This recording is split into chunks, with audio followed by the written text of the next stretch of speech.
خطأ كبير جدا بيعملوه المؤمنين اللي هم بيجوا في العيد ويضحوا عشان خاطر يفرحوا قلوب المحتاجين او الناس اللي نفسها تاكل لحمة في العيد. وده مش عيب ولا حرام، لان ربنا شرع الاضحية ديت في عيد الاضحى الكريم.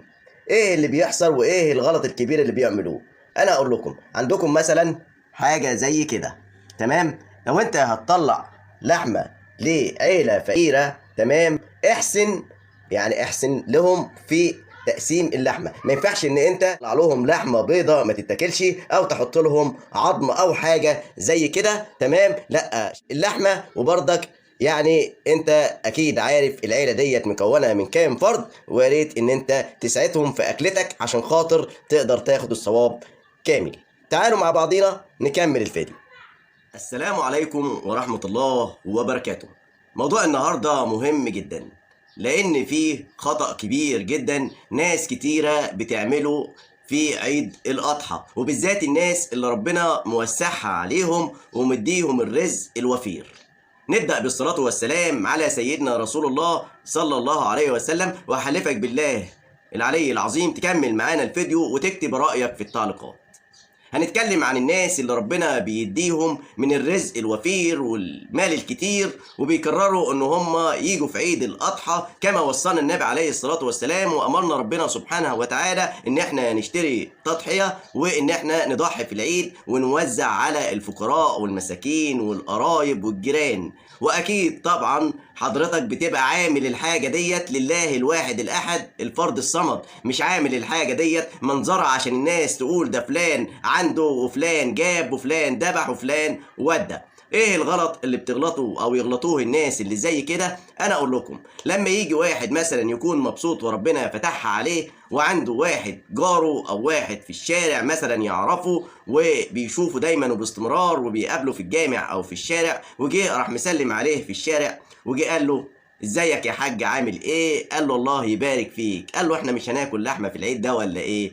فطبعا راح باصص له كده وقال له والله ربنا يسهل، وراح باصص له من فوق لتحت كده وراح سايبه وماشي. هو هنا احرج الشخص دوت، حطه في موقف وحش جدا. طالما انت بتعمل حاجه لله وطالما انت نيتك خالصه لله، فطبعا جبر الخواطر مهم جدا، انك تجبر خاطر اللي قدامك مهم جدا. ليه؟ لان مفيش حد شايفك ولا شاهد عليك غير رب العالمين، وهو بيكلمك وبيقول لك احنا هناكل لحمه في العيد ده يا حاج ولا ايه؟ فطبعا انت اكيد عارف ان هو راجل على قده، وعارف ان هو بيقول لك كده عشان خاطر يعني توصل لك الرساله ان انت تحطه في الحسبان بصفتك جاره وبصفتك ماشي على سنه الله ورسوله. ولو انا غلطان قولوا لي انت غلطان، والنيه صافيه لله، لا هو بيشحت منه ولا هو مثلا بياخد منه حاجه غصب عنه. بالنسبه للشحاته، لما الشخص بيمشي قدام شويه بيكلم نفسه وبيقول له نفسه الاماره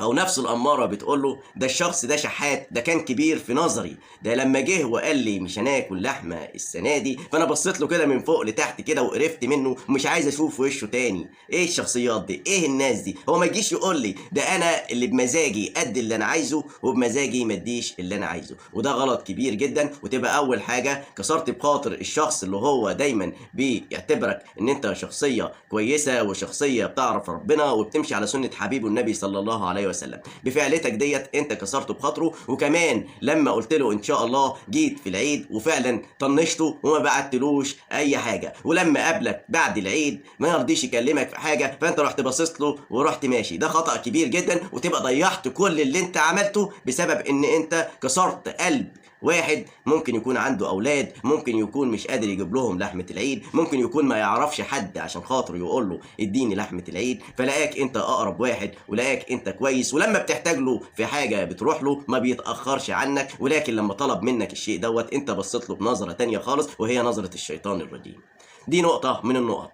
نقطة كمان أنا هتكلم عنها لناس أنا شفتهم بالفعل بيعملوا خير كتير جدا، تمام؟ زي مثلا بيجوا في رمضان ويجوا قبل الفطار ويبتدوا إن هم يعملوا تمر ويجهزوا بلح ويعملوا بلح باللبن، ويجوا مثلا قدام الجامع أو في الجوامع أو في الشارع أو في أي مكان وبيوزعوا الحاجة ديت لله لوجه الله الواحد الأحد عشان خاطر إن هو ياخد اجر ثواب الصائم دوت، ويبقى عمل خير لله. ويجي الشخص دوت يكون في طفل شغال في محل، او طفل جاله والطفل ده صايم وجه طلب منه، قال له اديني كوبايه بلح باللبن، قال له امشي ياض، الحاجات ديت للكبار فقط، الحاجه دي احنا مخصصينها لناس معينه. يبقى انت كده غلطت غلطه كبيره جدا، لان انت فرقت ما بين الطفل الصغير وفرقت ما بين الراجل الكبير. جايز الطفل الصغير دوت يكون صايم من الصبح، وبالفعل حاجتك ديت عنده اغلى من الحاجه اللي عاملاها له امه في البيت، ويمكن حاجتك ديت بتعجبه لان هي حاجه جايه من عند ربنا سبحانه وتعالى، فبيبقى طعمها احسن. انت كسرت بقلبه وكسرت بخاطره. فين جبر الخواطر هنا؟ يمكن واحد مثلا قاعد باولاده في مكان ما، وهم عباره عن 4 افراد، والاربع افراد صايمين بما يرضي الله، وبيصلوا وبيأدوا فرض ربنا بما يرضي الله، وانت بصفتك فاعل خير طالع ب1000 حاجه طالع توزعها لله الواحد الاحد. ولما يقول لك هات 4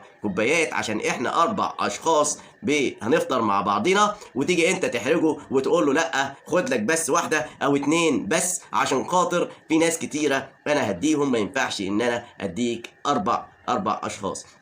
ليه؟ قال له عشان خاطر العيال الصغيره ما بتاخدش. يبقى انت كده كسرت ببردك خاطر الشخص دوت، وكسرت قلب الشخص دوت، وخليته ندم ان هو طلب منك الشيء دوت. حاجات مهمة جدا يا جماعة لازم نخلي بالنا منها. لو انت بتعمل حاجة لله ما تقعدش تفرق ما بين وما بين. حتى لو واحد راكب عربية وجاي ماشي من قدامك ونادى عليك وقال لك هات وجبة من الوجبات اللي انت بتوزعها مثلا ديت، او اديني كوباية تمر، او اديني كوباية بلح، ما تطنشوش وتشوح وتعمل نفسك مش سامعه، لانه ممكن يكون جاي من سفر بعيد ولسه قدامه سفر طويل. فعشان كده ربنا بعته لغاية عندك عشان خاطر تديله الوجبة ديت، او تديله كوباية التمر او البلح ديت، عشان خاطر يفطر وخاطر ان هو ياخد برضك ثواب كبير جدا، وانت تاخد عليه ثواب واجر كبير جدا. لما انت تبص له نظره ان هو راكب عربيه، او الشخص ده قاعد في محل، او الشخصيه دي قاعده بياعه وحاطه حاجات ب5 6000 جنيه قدامها، مفيش مشكله. انت لما بتعمل حاجه بتعملها لوجه الله، مالكش دعوه باللي عنده واللي ما عندوش. طبعا اخطاء كبيره جدا ناس كتيره بتعملها. لما نيجي بقى نتكلم في لحمه العيد والاضحيه، دلوقتي قررت ان انت تطلع لحمه العيد، ما ينفعش ان انت تطلع حتتين قد ما يجوش ربع كيلو وتطلعهم يكون كلهم دهن وعظم مكسر وكلام دوت وتبعته لحد، لان الشخص دوت للاسف ممكن ما ياكلهمش اساسا. ممكن الشخص دوت بدل ما يشكرك ممكن يقول ده عليك ناس كذا كذا كذا. حاجه ان انت لما طالما قررت تضحي، يا اما تضحي مثلا بحاجه تشبع بيها بطون العائله ديت، حتى لو في وجبه واحده، ويدعوا لك ويقولوا ما شاء الله الشخص دوت ربنا يكرمه، الشخص دوت ربنا يرحم موتاه وموتانا، يبقى انت خدت اجر كبير. مهم جدا يا جماعه ان احنا نخلي بالنا من النقطه ديت. ولو عجبكم الفيديو دوت ما تنسوش تعملوا لنا لايك واشتراك، وتكتبوا لنا رايكم في التعليقات، لان الموضوع ده مهم جدا وحصل بالفعل كذا مره يا جماعه. بالنسبه للقرايب، القرايب اللي هم بيجيبوا اضحيه او بيشتركوا في بقره او عجل او حاجه زي كده، ويبصوا لقرايبهم اللي هم المحتاجين فعلا اللي ما ذبحوش بصه مش كويسه، لما يجي حد من العيله يقول له ابقى شيل لفلان ابن اخوك، او شيل لعلان اخوك، ولا شيل لكذا كذا كذا، ويجي واخد قدام منه كده ويجي متضايق ويقول له طيب خد له الحته دي اديها له، الحته دي وتيجي مجمع له لا مؤاخذه اوحش حاجه وتيجي بعتها له كده، انت راجل معلش يعني ظالم، راجل كسرت بقلب قرايبك وكسرت بخاطر قرايبك اللي هم كانوا عشمانين في الله وعشمانين فيك. فانت يا سيادة الفاضل، لو انت دلوقتي عامل ذبيحه، اول حاجه طبعا هتبتدى ان انت تقسمها زي ما الشرع قال، تقسمها بما يرضي الله، والدهون والعظم والحاجات ديت تخرجها على جنب، او ممكن على كل وجبه تحط حته عظم معاها مفيش مشكله تتعمل في الشوربه، تحط حته دهن معاها مفيش مشكله بيستخدموها في اي حاجه، ولكن ما تخليش المناب كله يبقى عظم او المناب كله يبقى دهن، يبقى كده انت ما عملتش حاجه. وتيجي حضرتك تنقي اللحمه الكويسه، اللحمه الحمراء، اللحمه التمام لنفسك انت ولبيتك عشان خاطر تاكلها في خلال الشهور اللي جايه انت وعيالك. يبقى انت كده برضك عملت خطأ كبير. لو انا كلامي فيه اي مشكله يا ريت تكتبوا لي رايكم في التعليقات، لان الموضوع ده مهم جدا. وطبعا الراجل اللي انت بتديله النهارده دوت ممكن ربنا سبحانه وتعالى يقلب الموازين، وهو اللي يبقى عنده المال الكتير، وهو اللي يقدر يجيب ويضحي ويبعت لك برضك زي ما كنت انت بتبعت له، ولكن ربنا سبحانه وتعالى ليه حكمه في كده. وكده وصلنا لنهاية الفيديو، ونختم بالصلاة والسلام على سيدنا رسول الله صلى الله عليه وسلم. وده كان موضوع اليوم، وأنا آسف إن أنا اتكلمت في حاجة زي كده، ولو أخطأت في الكلام أو يعني جيت على حد حس بالكلام اللي أنا بقوله دوت فوجع قلبه، فاعذرني يا صاحبي. كان لازم أقول الكلام دوت عشان خاطر تخلي بالك، لان طبعا في ناس كتيره جدا بتحرج الاطفال وبتحرج الناس الغلابه، ولما بيجوا يدوهم حاجه بيديها لهم بطريقه مش كويسه، فطبعا انت بتكسر قلب الشخص دوت. حتى لما بيجي ياكل الحاجه بتاعتك ما تبقاش عايزه تنزل في الزور بسبب بصتك ليه، او بسبب حسسته ان هو انسان فقير، ان هو محتاج. وكده وصلنا لنهايه الفيديو، والسلام عليكم ورحمه الله وبركاته. وما تنسوش تصلوا على الحبيب النبي صلى الله عليه وسلم. كل سنه وانتم طيبين.